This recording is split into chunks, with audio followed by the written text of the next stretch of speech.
droite. Nye. Man. Gardez. Out. Portez.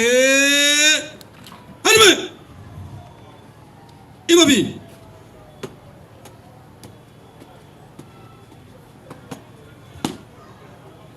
Monsieur le Premier Président de la communauté de Kinshasa-Gombe, mon colonel, la poste audience est rangée pour vous rendre son honneur et vous présente les prévenus qui comparaissent à l'audience de ce jour. Commandant poste audience, agent chef, Logana, Jacques. Agent Bogoné.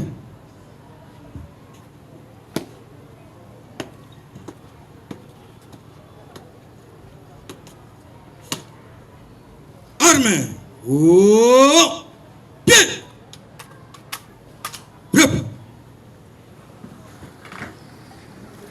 Précis au premier degré en chambre foraine en procédure de flagrance ce lundi 12 mai 2025 dans l'enceinte du camp Lufungula, si dans la commune de Lingwala. L'unique affaire en continuation inscrite au rôle sous RP numéro 470/025, RMP numéro 4664/25/NTB. En cause, l'auditeur émetteur supérieur, ministère public et le parti civil ci-après. 1. Monsieur Salomon Kabongo. 2. Madame Aimé Kiningu Mukalabama. Contre le prévenu ci-après. 1. Commissaire supérieur adjoint Dunia Olivier. 2.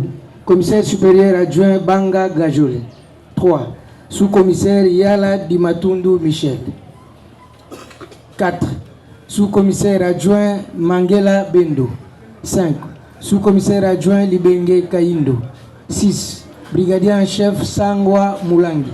7. APP Kabongo Théo. Prévenu de homicide prétère intentionnel, violation des consignes. Fait à Kinshasa le 9 mai 2025, le greffier principal Mounongo Zakimouna Vincent, lieutenant-colonel.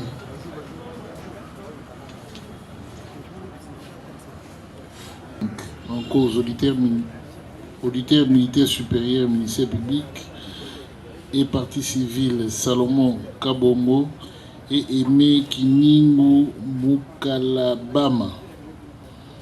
Contre les prévenus ci-après, commissaire supérieur adjoint Kanza Dunia, à la barre. À la barre. Sous-commissaire adjoint Libenge Kaindo. Brigadier en chef Sangwa Moulangi. APP Kabongo Théo.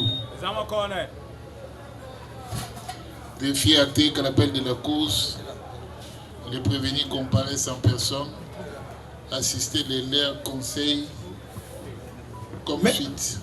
Maître Pio Tunzenge Cédric, avocat au barreau de Kinshasa Matete. Conjointement avec Maître Greg Mutombo, avocat au barreau de Kinshasa Gombe. Votre honneur, conjointement avec Maître Alfred Fiston Bélécou, avocat.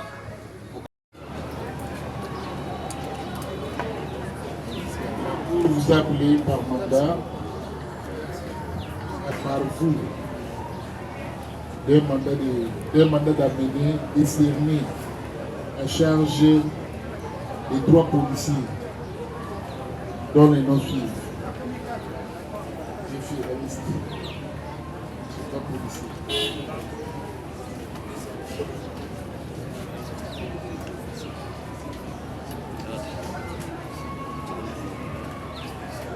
J'ai trouvé le mandat d'amener. Comme ça, la foule va afficher facilement les noms des policiers.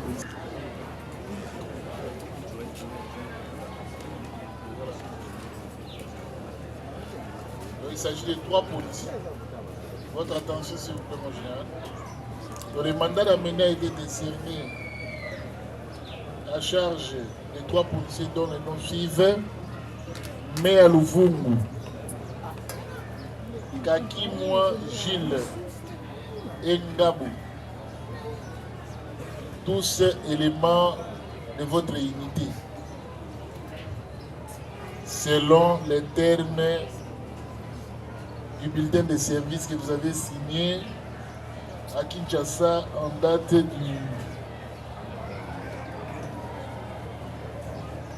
100 date, mais signé par vous-même.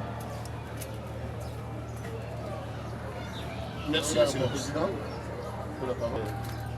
Quand on m'a informé, l'histoire va en vitesse, la discuté, je présente des excuses. Le mandat concernant les 3 policiers était bel et bien arrivé à l'unité, mais moi je suis au cours, je suis au Tchèque.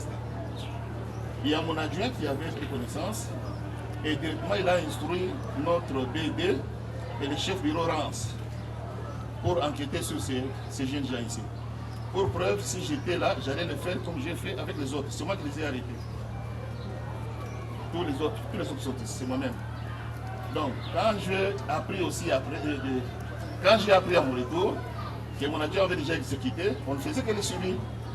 Mais les informations en possession, les chefs de bureau qui sur place se sont aidés, m'ont laissé entendre que ces jeunes gens étaient déjà partis, disparus. Dès le premier jour, ils étaient déjà partis. Et je leur ai demandé de continuer les recherches. Donc c'est un peu ça. Ok.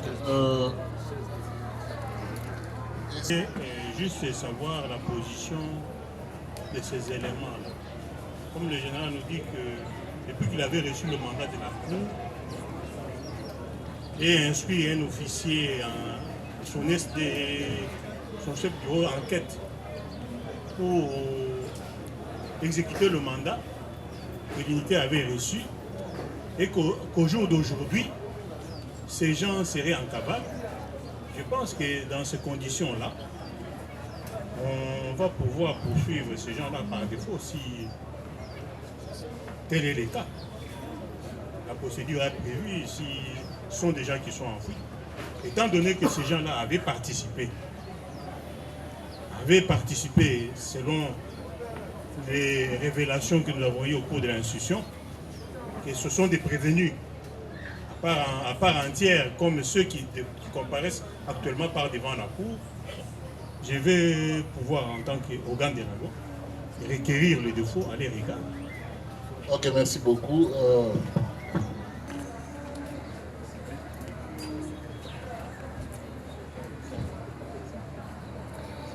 Question du mandat.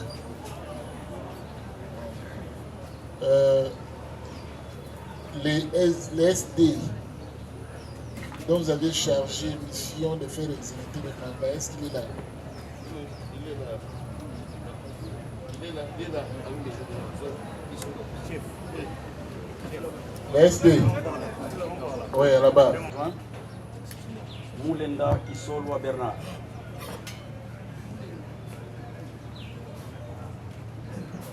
Kissolwa Bernard.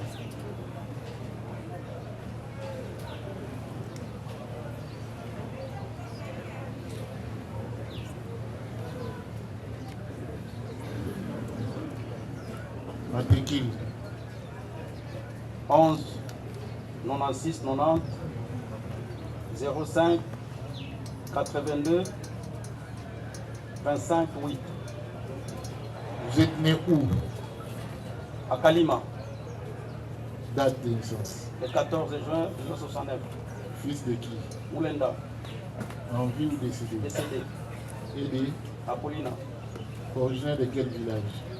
Kikungu, Secteur, Ikama, territoire, Pangi, province, Manyem, études faites, licencié en droit. CI, Avenue Lokusa, Kankokolo. CI, Maluku,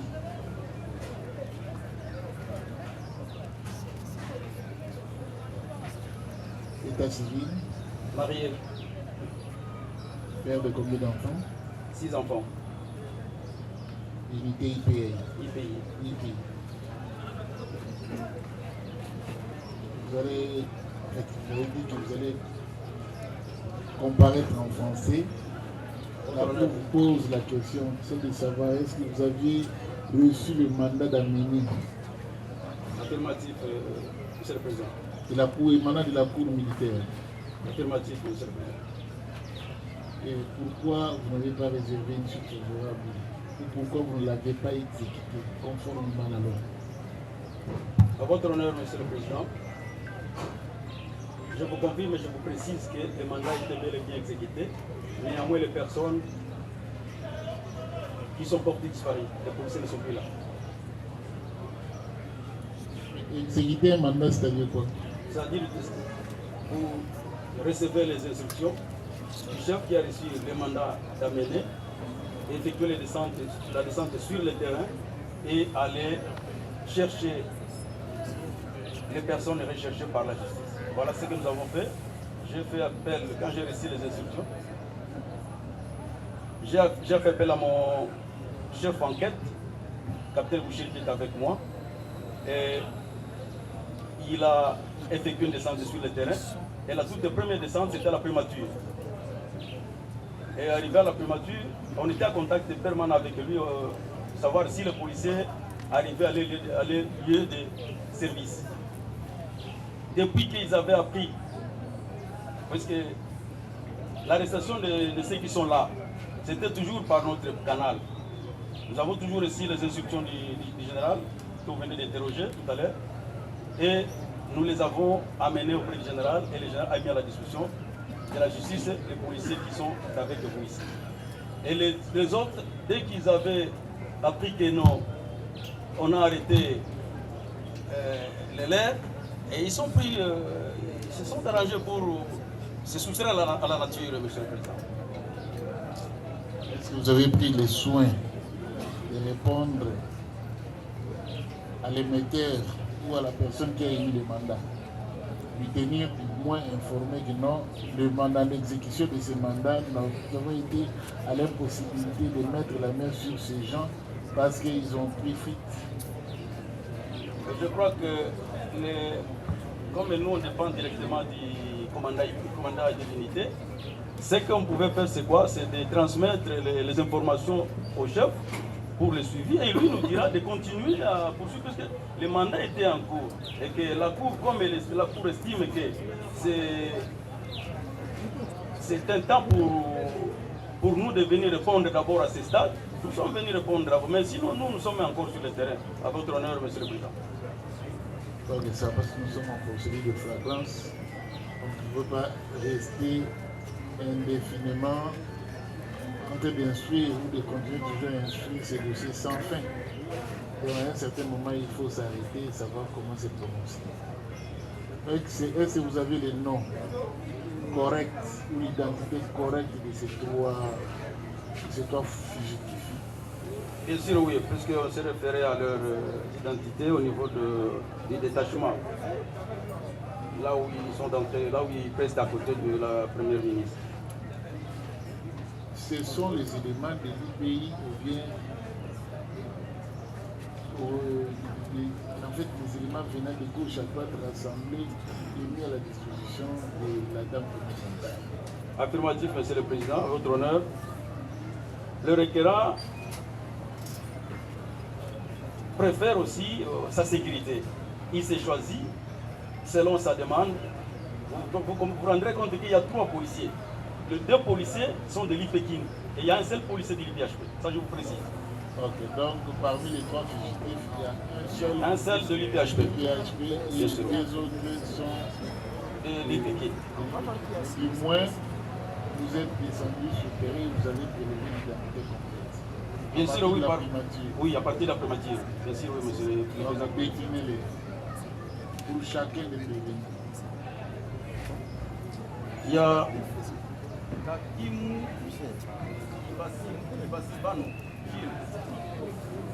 Micro. Kakimwa Kivasivano Gilles, né à Iziro, le 28 janvier 1983, de la nationalité congolaise. Résident à Kinshasa sur l'avenue Mbomu, numéro 153, dans le quartier Mbaka.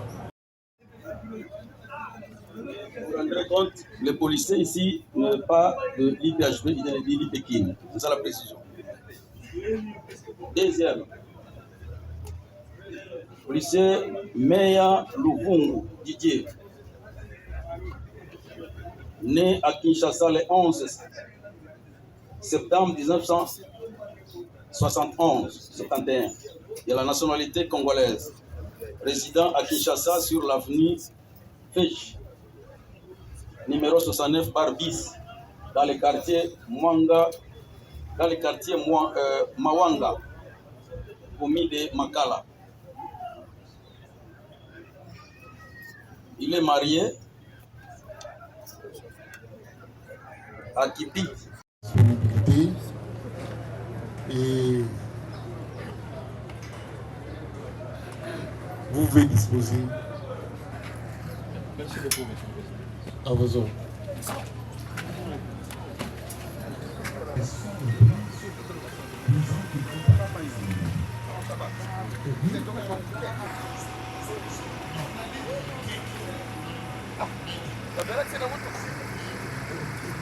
La recherche de la vérité, nous ne jugeons pas, nous ne tranchons pas, nous ne sommes pas habilités à prononcer un arrêt, mais cette recherche de la vérité, c'est ce qu'il faut que toutes les parties sont pas devant votre honneur. Et c'est dans ces mêmes soucis que vous avez fait venir le général. Donc, ou bien je précise, ça peut paraître très court. Non, hein? Le nom, l'identité, en fait, votre nom. Grade, c'est pour le respecter. Voilà, commissaire supérieur à Joe Moulinda. Ok. Peut regarder le BS. J'ai dit ça avec beaucoup d'importance. Puisque en regardant le BS qui font partie, qui sont de ces unités, et ils viennent par devant vous dire nous exécutons le mandat, et ils ne sont pas de nous, ils font partie de l'IPKIN. C'est là de vous dire qu'ils n'exécutent rien. Il ne faut pas attendre. Si tel est le cas, c'est vrai, on va suivre la demande du ministère public, ils n'exécutent rien. Ils n'ont rien fait. Et les actes déposés par la Cour prouvent qu'ils font partie de l'unité. Ils nous répondent, j'exécute, tout en vous disant non, ils ne sont pas partie de mon unité. Ça n'a pas de sens. Au moins, est-ce qu'il peut nous dire CBS vient d'eux ou CBS a été confectionné par Dounia? Votre honneur, j'avais dit ici, nous pouvons dire quoi? Dans le mode de fonctionnement de notre unité, le requérant partant de la Constitution lui donne lui le pouvoir de se choisir sa sécurité propre. Je suis très clair, j'ai déjà répondu à ça, je réponds à votre honneur, monsieur le président, que le bulletin de service, ce n'est pas qui que ce soit, moi, Dounia ou qui non. La demande du requérant précise. C'est sur la demande du requérant. Et les policiers qui sont là, je suis très clair pour vous enseigner à cela, que les policiers étaient sélectionnés à partir de la primature. On envoie la liste à l'unité. Le général ne s'exécute que sur la demande du requérant. Le policier, c'est un policier de la République, peu importe son unité, mais dès lors qu'il est choisi par le requérant, on s'incline. Et pour répondre à l'exécution du mandat, à votre honneur, monsieur le président, je vous précise que le mandat est en exécution, en pleine exécution, puisque nous sommes sur le terrain. Et comme preuve, nous vous avons apporté les identités de ces policiers et leurs adresses, pour dire que les policiers ne sont plus là. Et c'est ça la seule réponse à ça. Mais pour ne pas se décourager et que les mandats ne nous avaient pas donné une durée exacte pour se limiter dans la recherche et dans la poursuite de ces policiers, nous sommes encore sur le terrain. Mais pour répondre à l'honneur de votre cours, nous devons d'abord sursoir ça et venir répondre et vous faire les rapports. C'est ici le lieu de vous faire les rapports, monsieur le président. C'est ici, le mandat est en exécution. Le policier, moi je suis l'officier de renseignement de la police congolaise. C'est-à-dire, la justice, elle est là pour tout le monde. Et lorsque nous exécutons, nous qui sommes les auxiliaires de la loi, nous exécutons la décision de la justice, Mais on ne peut pas dire que non, SD, alors celui-là, il a telle race, il a telle couleur, il n'est pas... Non. Même si sur le mandat, on lui dit d'arrêter un militaire, on arrête un militaire, on arrête un civil, on arrête un civil, puisque nous exécutons le mandat émanant de la justice. Et on ne peut pas discriminer les policiers, non. Votre remercié par le parti civil, leur préoccupation c'était celle de savoir comment, parce que l'instruction a démontré noir sur blanc que tous ces éléments qui étaient à la suite de la maman Premier ministre n'appartenaient pas à votre unité IPI. Il y a des éléments qui viennent à gauche, à droite. Mais curieusement, la responsabilité a été endossée par le commandant IPI en apposant sa signature comme si administrativement il gérait tous ces policiers, alors qu'il y a des policiers qui échappent à son contrôle. Donc comment est-ce qu'un élément de l'IPI peut être mis à la disposition de la primature par le commandant IPI? Donc c'est des unités différentes de la police. C'est ça la préoccupation. À votre honneur, Monsieur le Président, je crois avoir répondu, et je vais toujours me répéter. Les requérants, je le répète, Monsieur le Président, les requérants, c'est lui qui formule sa demande. Et ça ne se fait pas seulement la primature. C'est dans toutes les autres institutions publiques de l'État, tout comme les particuliers, puisque nous sécurisons même les VIP, nous sécurisons même les particuliers. C'est-à-dire, nous nous inclinons seulement à la Constitution, qui demande, qui donne les pouvoirs, les mandats aux requérants. Je parle des requérants, Monsieur le Président. Ok, merci beaucoup. On ne peut pas s'éterniser sur cette question. On comprend bien, je crois que de l'autre côté on a compris. Et on va tirer toutes les conséquences de un petit élément important. C'est très important. Tout en respectant l'officier qui comparait, au moins vous avez compris que les policiers qui étaient affectés à la primature sont le choix du requérant, ça veut dire le père. À l'attente, je ne sais pas si le requérant il fait déjà quelqu'un d'autre. Ça, c'est une hypothèse. C'est lui qui choisit et il peut le choisir à l'IPEKIN, aux services spéciaux, il le choisit et il enjoint l'ordre à l'IPHP de faire un baisse en endossant la responsabilité de leurs unités. Et la police fonctionne comme ça. S'il peut répondre, si c'est comme ça que la police fonctionne, un commandant qui n'a pas la gestion d'un élément, mais qui endosse la responsabilité d'un bulletin de service pour cet élément-là. Non, ce n'est pas lui de répondre ou de confirmer, mais c'est une observation que vous aviez tirée. Battez ça dans vos conclusions. Nous nous soumettons à la Cour. On est à la Cour. Merci beaucoup. De l'autre côté. Nous avons entendu les partis civils souffler le chaud et le froid en disant que l'UPHP devrait à la fois endosser sa responsabilité en ce que les noms de tous les policiers sont repris sur le PS, donc ils relèvent de l'UPHP. Mais en même temps, les mêmes partis disent comment l'UPHP pouvait mettre sur le bulletin des services des éléments qui ne relevaient pas des autres. Donc ils soufflaient à la fois le chaud et le froid tout à l'heure. À la question tout à l'heure posée, celle de savoir, c'est même une fausse observation qui a été faite, que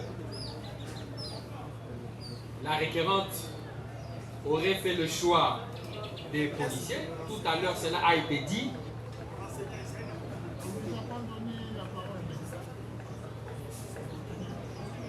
Tout cela a été dit ici, qu'il en est de même pour toutes les institutions ainsi que les particuliers, auxquels on affecte non seulement les unités, les éléments de l'UPHP, mais on peut affecter également les éléments qui relèvent ailleurs.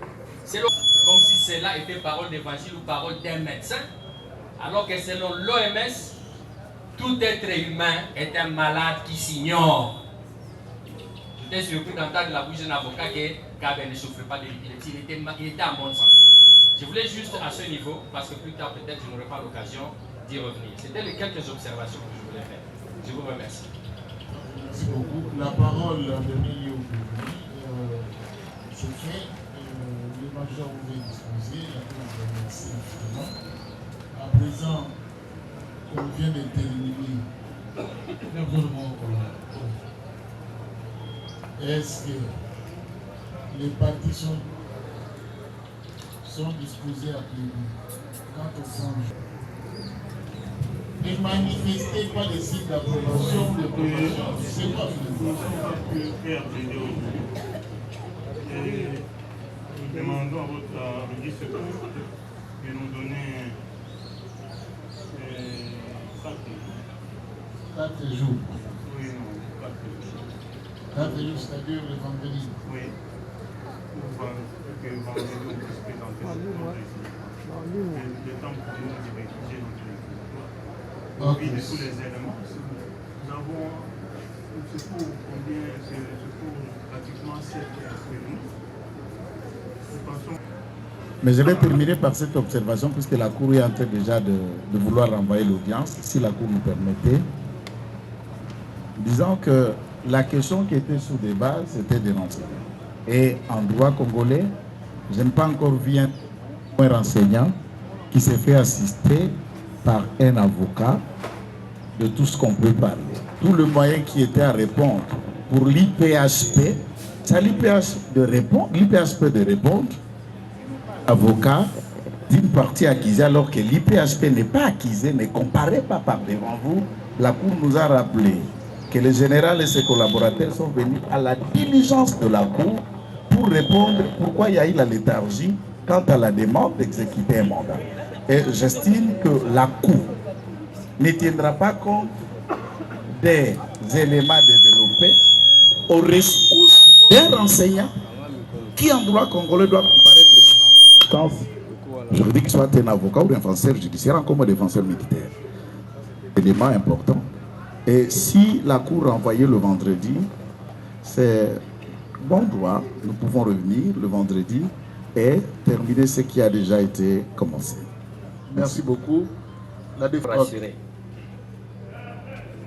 Monsieur le Premier Président, j'aimerais à ce niveau rappeler que nous sommes en matière de flagrance. Nous sommes en matière de flagrance et qu'il y va de la liberté. Il y a l'épée de Damoclès qui pèse sur cette personne. Et nous sommes ici, bientôt 2 mois, ces personnes souffrent. Elles ont hâte de connaître leur sort. Nous sommes en matière pénale, même si on n'était pas en flagrance. C'est une matière qui requiert célérité. Parce que l'instruction a été claire, l'instruction a été faite. Qu'est-ce qui empêcherait à votre cour de statuer à l'audience de ce jour? Encore que, c'est à nos risques et périls, le ministère public connaît bien son dossier. J'ai vu les parties civiles très éloquentes durant toute l'instruction. C'est des grands plaideurs qui ne jurent qu'au nom de la condamnation des prévenus.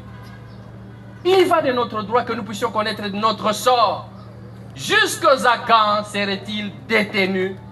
Serait-il dans cet état sans connaître leur sort? Faut-il que l'un d'eux succombe pour qu'on parle encore d'une autre flagrance? En disant même que ce n'est pas à la plage, rien qu'être dans ces conditions-là, ça provoquait, ça peut créer une tension, pouvant mener à la mort. Monsieur le Premier Président honorable de la Cour, le ministère public connaît son dossier. Il est là, il est éloquent. Il est expérimenté. Il n'est pas loin qui nous apporta le dossier. Il connaît le dossier pour requérir. Ce n'est pas ici qu'il va le faire. Il l'a fait déjà. Il sait ce qu'il doit dire. Il ne faut pas une fuite en avant. Et l'on vous propose dans 4 jours, un jour férié. Nous voulons en découdre aujourd'hui. Nous voulons connaître notre sort aujourd'hui. Si condamnation il y aura, eh bien, il faut que de bon droit que cette condamnation arrive. Mais par contre, nous voulons connaître notre sort. Ils sont 7. Faites une proposition. Nous sommes prêts à plaider aujourd'hui. Ils sont en détention, déjà qu'ils ne savent pas prendre en charge les avocats qui viennent ici. Prodéo. Nous ne serrons pas le couace. 2 minutes suffisent pour que nous puissions parler ici et maintenant en finir. Eux ne sont pas dans les mêmes conditions que nous. Nous avons des gens que nous voyons dans cette situation. Des pères de famille, femmes, enfants qui courent, qui viennent aux audiences tous les jours. Ils veulent enfin connaître le sort. C'est comme quelqu'un qui a une maladie, il veut en fait en savoir. Dois-je mourir ou pas mourir? Monsieur le Premier Président, il n'est que 15 h, la Cour est habituée à siéger même à 19 h, 20 h. Vous avez de l'énergie. Nous voulons découdre ici et maintenant. C'est lui qui nous a amenés ici. Ok, merci beaucoup, maître. Par voie d'autorité, remet l'affaire contradictoirement pour le jeudi, avec une seule obligation plaidoirie et éventuellement arrêt. On va plaider et la Cour va décider le même jour jeudi. Ok. Plus rien n'étant inscrit.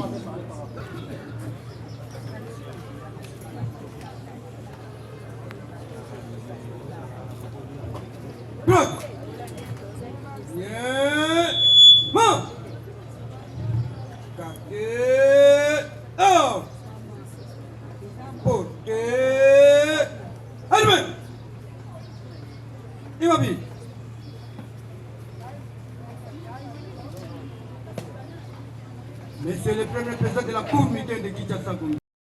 Capitaine médecin légiste Moulamba, à la barre.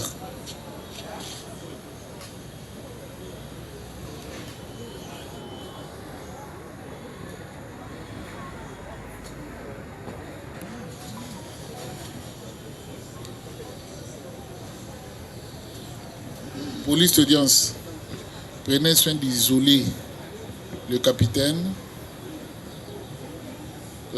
Cherchez une salle agréable hein, pour les mettre en attendant la déposition du général. Non, place-moi à Kokoyo Kananoute. Même pas un bureau. Les rapports d'expertise médico-légale, mais ce rapport, selon les parties, est trop technique. Et étant juriste, les uns comme les autres étaient pratiquement en difficulté d'interpréter certains termes utilisés par vous, nonobstant l'évolution de la science, mais quand même la comparaison de l'auteur de l'œuvre paraît utile pour la manifestation de la vérité et éclairer la lanterne aussi de la cour. Donc vous êtes à la disposition des parties au procès, notamment ministère public, partie civile ainsi que parties prévenues, qui vont vous soumettre leurs préoccupations dans l'espoir de trouver une satisfaction. On commence par le ministère public.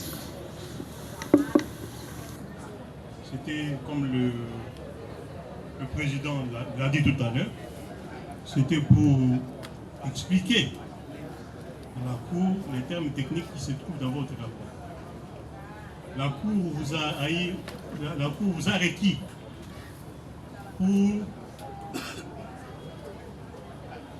pour dire à la Cour la cause du décès qui regrettait Kabeya, fiston, dont vous avez examiné le corps. Est-ce que êtes-vous prêt à expliquer votre rapport? Si vous n'en avez pas une copie, la Cour peut vous passer votre propre rapport pour mieux expliquer certains termes qui sont dans votre rapport et pour éclairer sa lanterne par rapport au code du décès des fistons Kabeya. C'est ça.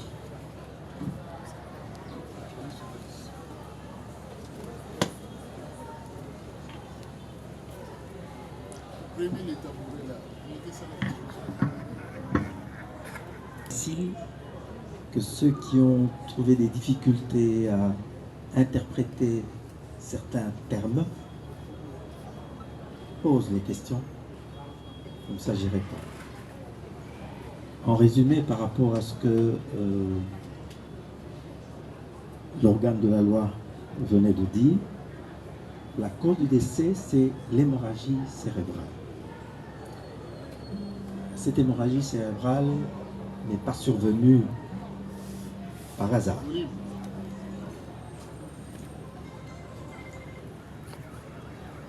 Elle peut survenir lorsque la tension dans les vaisseaux du cerveau dépasse leur résistance. À ce moment-là, le vaisseau éclate. C'est une des modalités. Il peut aussi survenir à la suite d'une onde de choc, c'est-à-dire d'un coup donné sur la boîte crânienne et qui continue jusqu'à ce qui se trouve à l'intérieur de la boîte crânienne, c'est-à-dire le cerveau. Voilà. Dans le cas que nous avons eu à examiner, nous avons trouvé effectivement qu'il y avait au niveau du cuir chevelu et au niveau du cerveau, du sang qui ne devait pas s'y trouver. C'était un endroit anormal pour le sang. Le sang doit être dans les vaisseaux. Et maintenant, lorsqu'il y a des difficultés quant à l'interprétation de certains termes techniques, je suis là pour y répondre. Double emploi.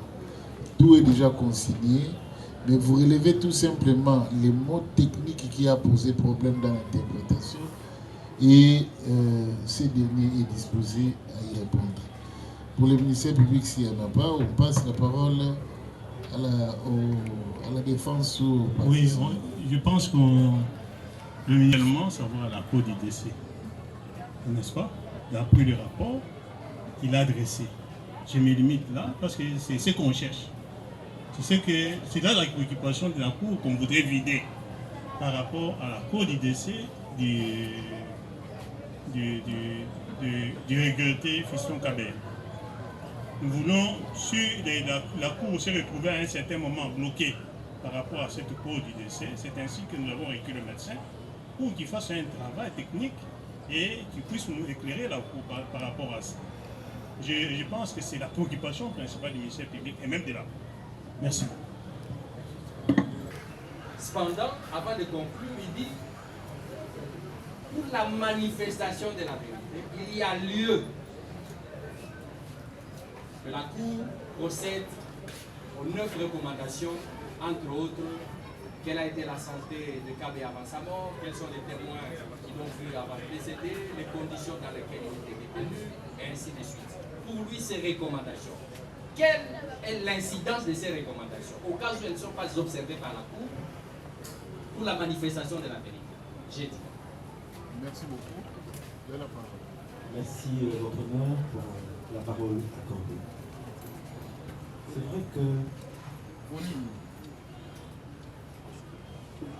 vrai que au pénal, il n'y a pas de hiérarchie de preuves. Donc, on doit rester ouvert et examiner tous les points à faire. C'est dans ce sens-là que je souhaitais que si on veut vraiment connaître la vérité, l'on aille puiser un petit peu dans ces domaines-là. D'après les dires, ce qu'on a rapporté ici, en disant version de apprendre avec les réserves d'usage, cela signifie que on rapporte sans cautionner ce que l'intéressé nous raconte. Donc on ne prend pas position. Il s'est fait que la personne avait été arrêtée et emmenée d'après l'historique à la primature. De là, la personne a été amenée au cachot, je crois, de l'auditorat, quelque chose comme ça. Lorsque cette personne est arrivée, elle devait, à moins qu'elle ait été seule dans la cellule, s'il y avait d'autres personnes avec elle, il serait intéressant quand même de savoir dans quel état cette personne est arrivée à cet endroit. Et donc, de deux, son état de santé se présentait comment? Lorsque quelqu'un arrive maladif, ou en train de trembler, ou en train de boiter, n'importe qui peut savoir que cette personne n'est pas bien. Si cette personne n'est pas bien, on s'enquiert quand même de son état, de façon à pouvoir lui apporter le secours nécessaire, si c'est nécessaire. Cet aspect serait intéressant quand même à exploiter. Dans quel état le regretté fiston est arrivé à la primature et qui l'a emmené au cachot de la garnison, le roi. S'il y avait d'autres co-détenus, ceux-ci ont pu voir dans quel état cette personne est arrivée. Ce serait important. Après l'avoir arrêté, on l'a emmené, comme je viens de vous le dire. Mais c'est un agent de vote. Est-ce qu'on peut mettre quelqu'un en détention sans l'auditionner, sans savoir ce qu'il a commis comme infraction, et ainsi de suite? Si cela a été fait, ça doit être consigné dans un PV. Il faudrait voir un peu ce qu'il y a dans ce PV qui peut aussi aider. Les conditions de détention.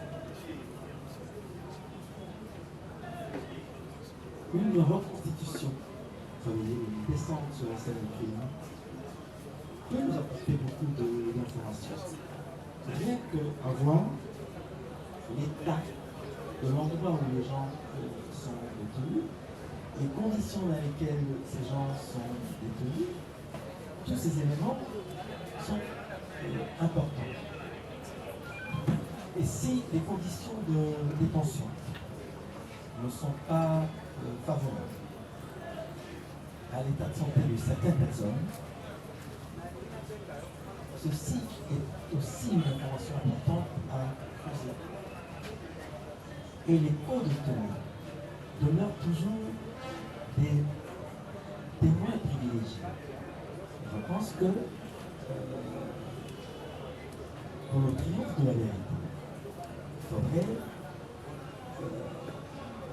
écouter un peu leur version des choses parce qu'ils étaient détenus aussi. Un autre problème à l'hôpital militaire. Pourquoi est-ce qu'on les a amenés à l'hôpital? C'est que leur état n'était pas bien. Entre le 25 et le 29, je crois, le jour où Fiston nous a quittés, il s'est écoulé 3 ou 4 jours. Quel était l'état de santé de Fiston à ce moment-là? Si son état se détériorait, pourquoi ne l'a-t-on pas emmené à l'hôpital tout de suite? Donc, ce sont toutes ces questions qui reviennent. Par rapport aux liaisons, on peut expliciter les attentes de l'organe de la loi.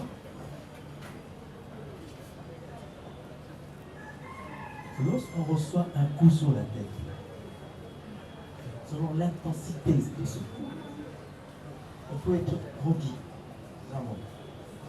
Ça veut dire qu'on perd plus ou moins connaissance. Et si le coup est très très fort, on peut même tomber. Ça signifie que les cellules du cerveau ne fonctionnent plus. Lorsqu'on tombe inconscient, on ne choisit pas comment on va tomber.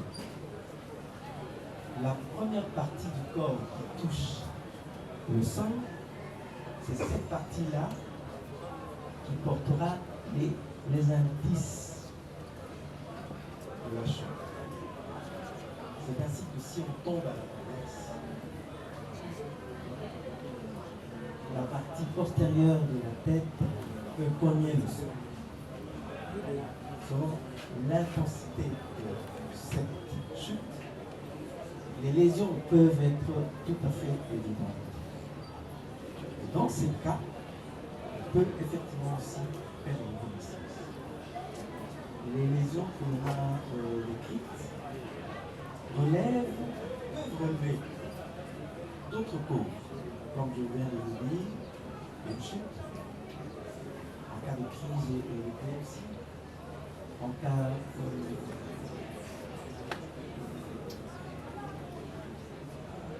de baisse du taux de sucre dans le sang.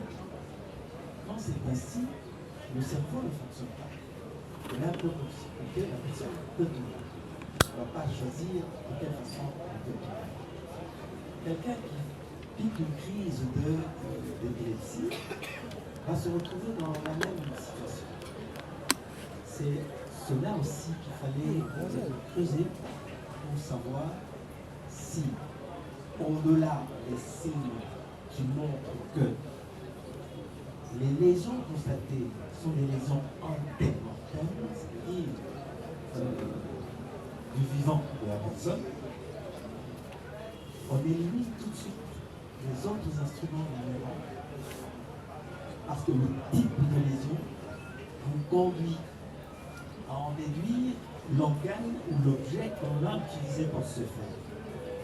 Par exemple, lorsque vous utilisez un couteau c'est une arme blanche, tranchante, coupante. Une arme comme ça laisse toujours des lésions particulières qui ont des caractéristiques particulières.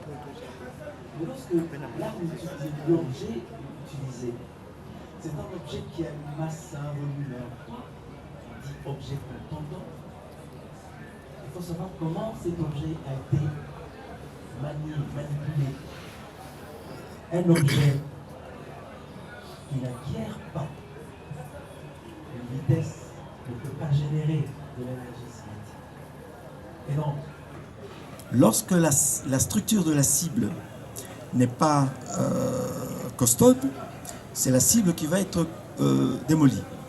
Mais si c'est l'objet qui n'a pas une structure solide, c'est l'objet qui va être démoli. Et donc, le type de lésion provoquée par des objets contondants, ce sont des ecchymoses. L'ecchymose, c'est une suffusion sanguine superficielle, ce que l'on appelle bleu, votre nom.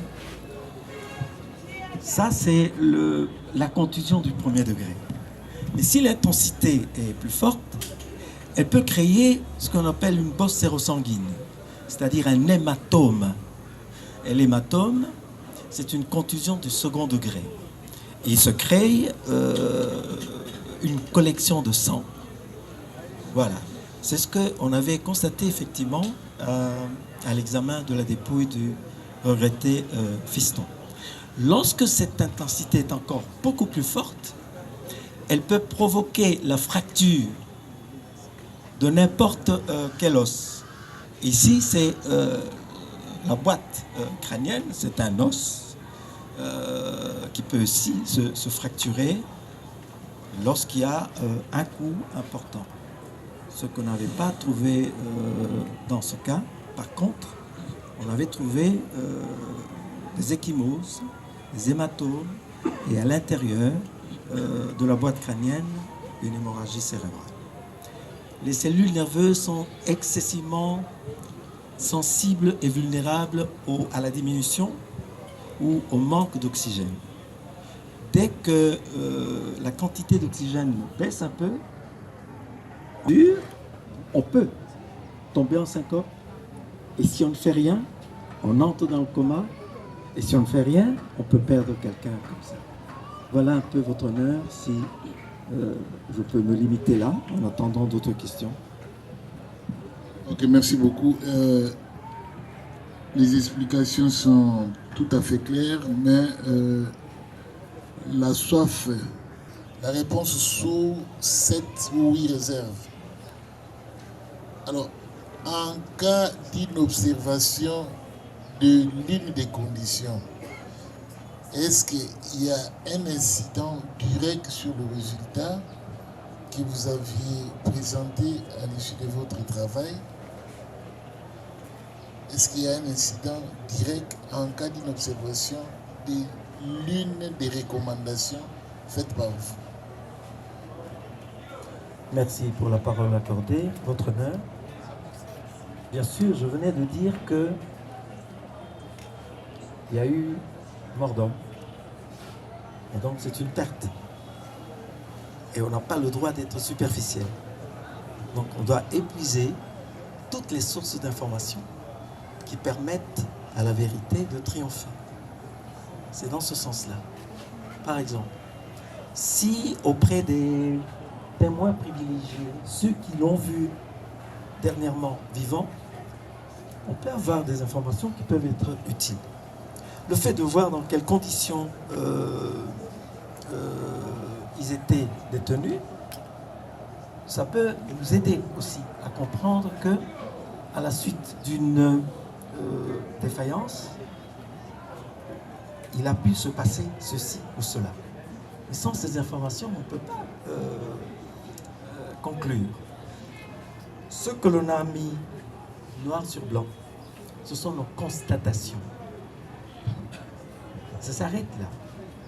Mais pour tracer un lien d'imputabilité, quant à dire c'est ceci ou cela qui a provoqué, ça c'est pas le travail du médecin légiste. Nous examinons les lésions, nous essayons de comprendre comment ces lésions ont été produites, on appelle ça cinétique lésionnelle, et la gravité de ces lésions, leur impact sur la vie de la personne, et ainsi de suite. Ça oui, ça c'est notre travail. Mais nous ne pouvons pas dire désigner les responsables. Non, ça c'est le travail de l'organe de la loi et des enquêteurs. C'est pour ça qu'il faut revoir un peu tous ces aspects. Il y a un élément important, pardon. Oui, allez-y.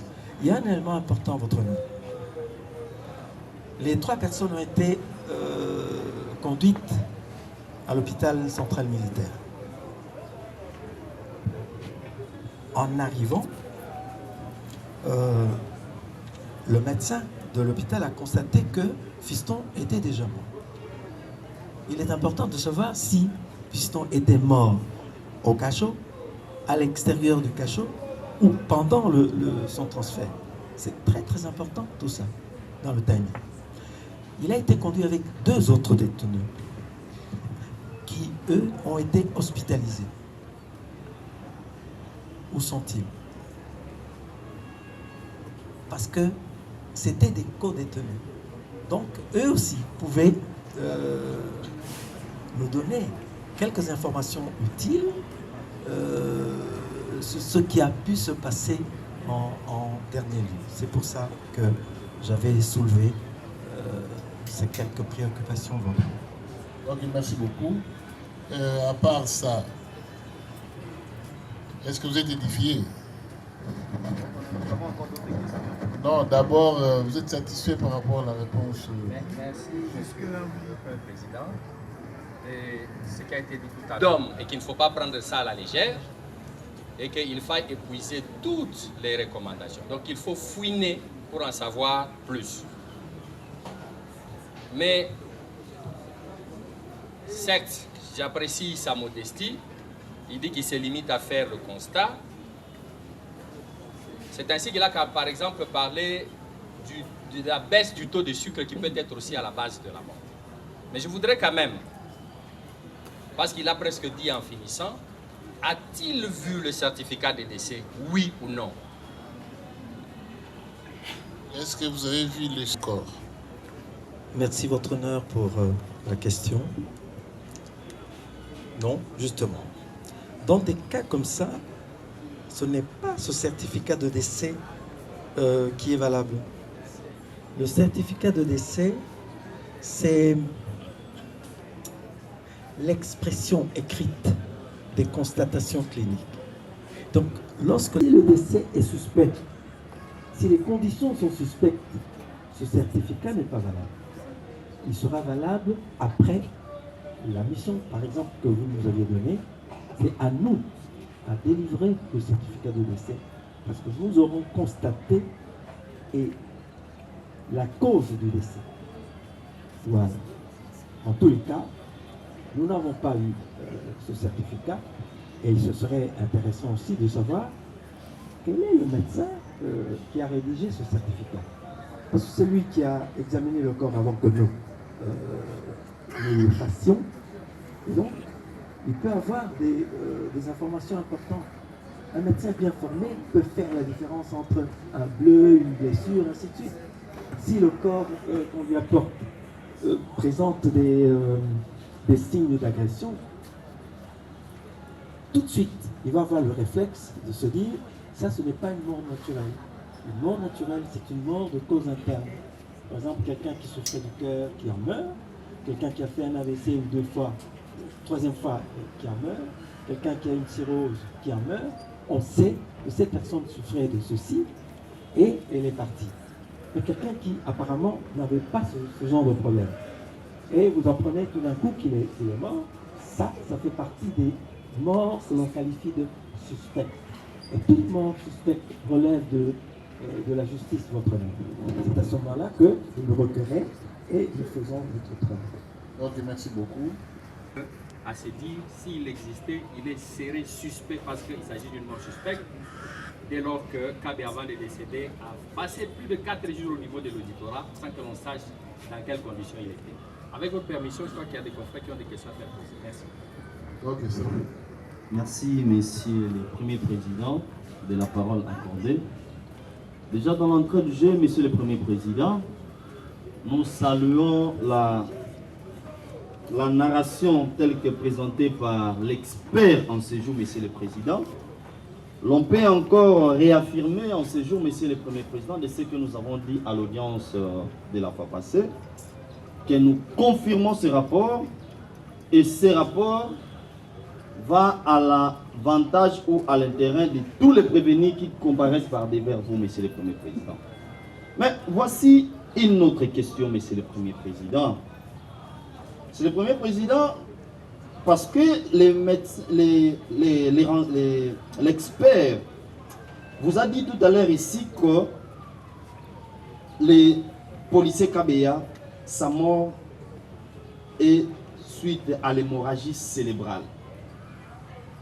Et par rapport à l'hémorragie cérébrale, le médecin a parlé de 2 causes. Il a donné des hypothèses, monsieur le Premier Président. Il a parlé des tensions dans le cerveau, il a parlé des chocs, ainsi de suite. Maintenant, notre question est celle-ci. Comment peut-on retenir des tensions cérébrales à l'égard de la mort du policier Kabéa? Quand il parle de tension cérébrale, on peut admettre ou on peut conclure que les policiers Kabéa avaient reçu les coups administrés par quelqu'un, ou soit les policiers Kabéa avaient reçu les coups lorsqu'il était tombé, ou soit la tension était par rapport à l'AVC. C'est ça les 3 préoccupations, monsieur le Premier Président. Oui, docteur, vous pouvez répondre directement. Merci, votre honneur, pour de comprendre les mécanismes qui peuvent amener à la mort. C'est vrai que ce n'est pas votre tasse de thé, mais c'est parce que vous n'avez pas eu l'information biomédicale. C'est tout à fait normal. C'est un peu le problème que nous avons avec les termes juridiques, c'est un peu compliqué. Ce sont les griefs que les uns font aux autres, ainsi de suite. Il faut qu'on se comprenne. En médecine, la médecine n'est pas une science exactement comme les maths. Il y a des faisceaux qui conduisent à un certain diagnostic. Ces faisceaux, c'est tout ce que l'on constate d'un normal. Quelqu'un de normal, il marche comme ça.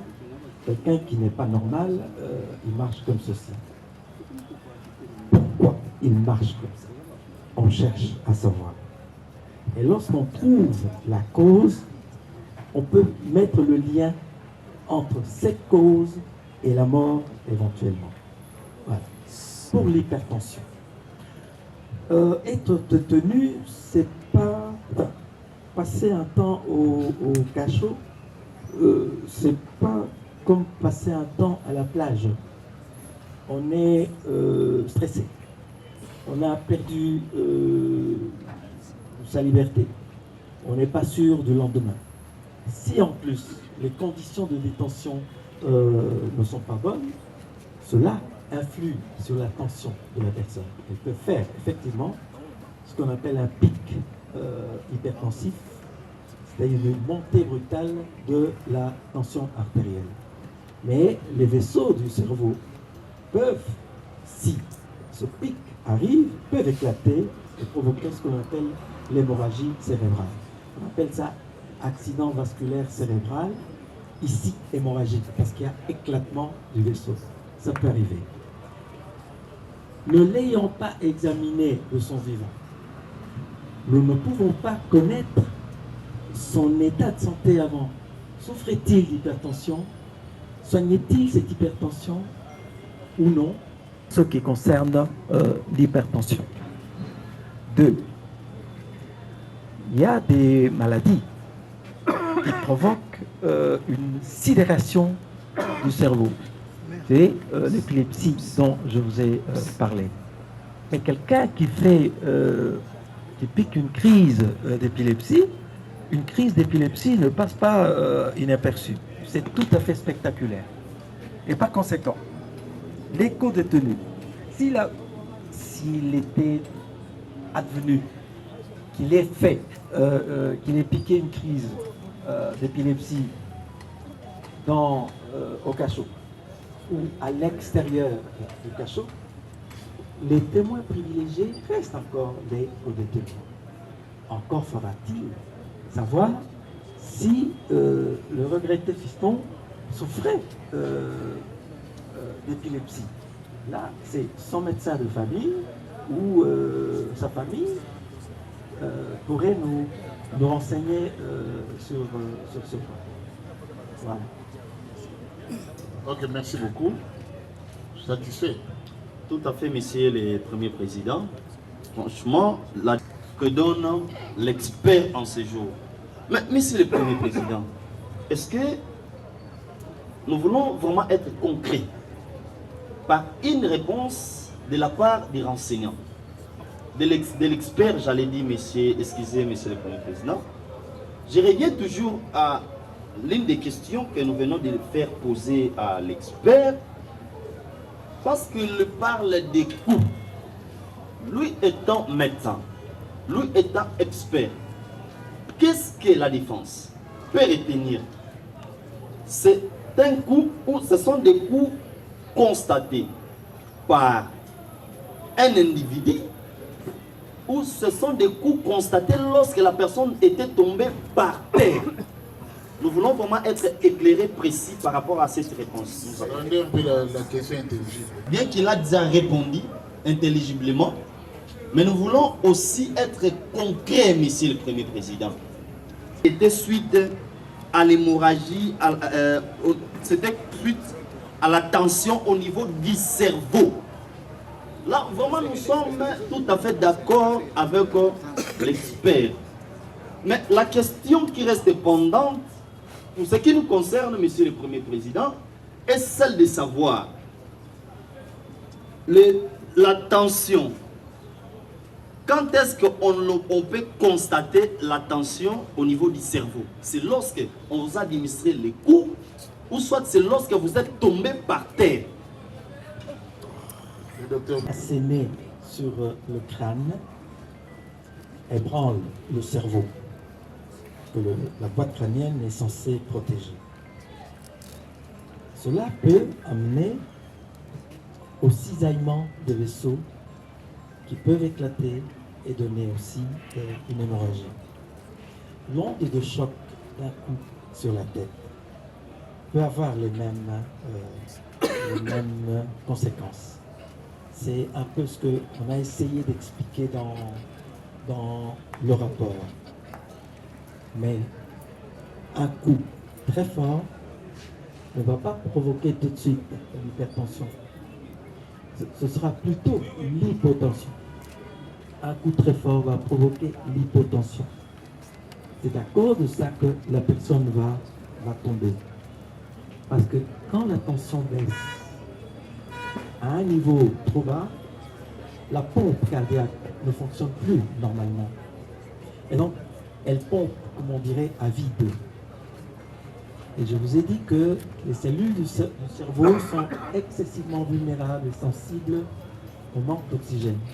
Et si le cœur ne fonctionne pas, il n'envoie pas le sang au niveau du cerveau, ces cellules seront les premières à souffrir de ce manque. Il y aura syncope, qui est la première phase de l'inconscience. Si on ne fait rien, l'inconscience va s'approfondir, on entre dans ce qu'on appelle le coma. Et si toujours rien n'est fait, cette personne peut mourir. C'est un peu ça. Maintenant, lorsqu'on fait une chute,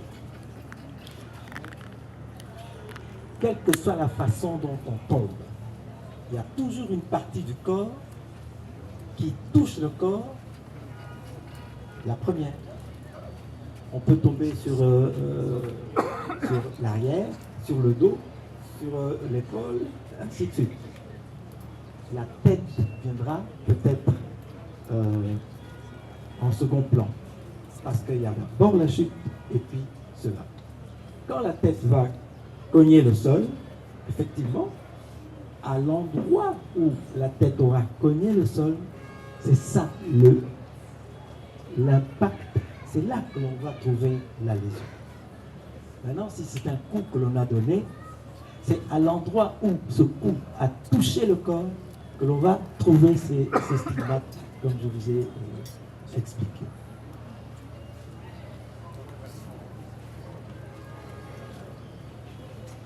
Et Kabea qui passe 4 jours au-delà, sans manger ni boire, et qu'il a été même constaté que son ventre et sa vessie étaient vides. Est-ce que les conditions telles que décrites peuvent-elles à la base de la baisse du taux de sucre? En pareille condition, est-ce que, voudrais-je dire, ces conditions peuvent-elles être à la base d'une crise pouvant entraîner jusqu'à la mort? Nous avons dit. Merci beaucoup. Docteur, vous pouvez répondre? Effectivement, nous avons constaté que il n'y avait rien dans l'estomac, même pas le reste des repas digérés, qu'on appelle chine. C'était anormal. Et puis, au niveau des mains, nous avons remarqué des signes de déshydratation. Et ce qui a expliqué aussi qu'au niveau de la vessie, on n'a rien trouvé comme urine et ainsi de suite. Et effectivement, l'hypoglycémie peut provoquer une chute comme ça d'ailleurs. Et selon la manière dont on tombe, les parties du corps qui touchent le sol peuvent être endommagées. Donc, l'hypoglycémie, comme dit Maître, peut effectivement provoquer ça. Donc, merci beaucoup. Il y a une question. Il commence d'abord par nous dire qu'il n'y a pas une cause scientifique directe liée à la mort. C'est par principe à la liberté des causes qui peuvent entraîner la mort qu'il a émis toutes ces hypothèses. Alors, ma préoccupation, c'est la suivante. Parce que lui, il est l'expert qui est venu nous renseigner. Il commence par nous dire qu'il fallait poser la question aux témoins oculaires, ceux qui ont vécu les faits. La Cour a déjà eu à entendre les témoins oculaires qui étaient présents au moment de l'arrestation de Kabeya. L'arrestation qui était très violente, où on a administré au regretté Kabeya des coups de pied, des coups de crosse, et à la tête et à d'autres membres.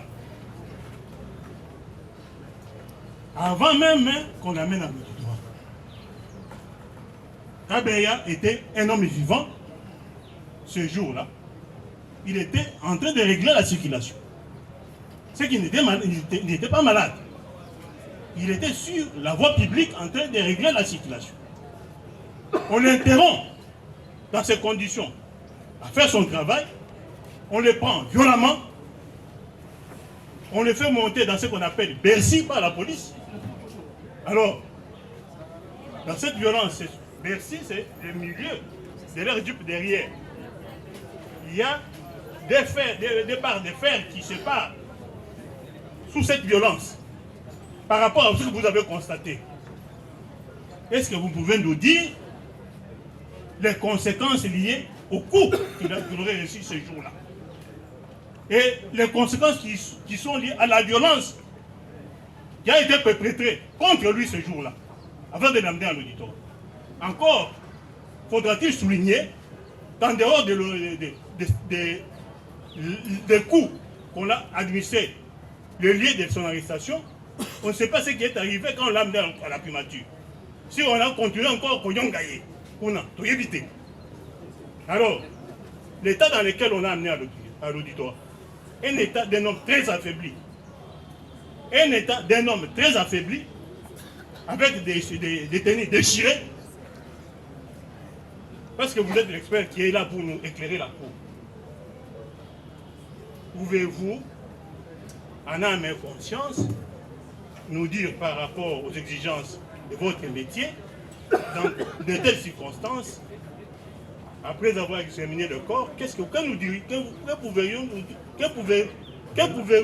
pouvez-vous dire à la Cour dans de telles circonstances? Merci.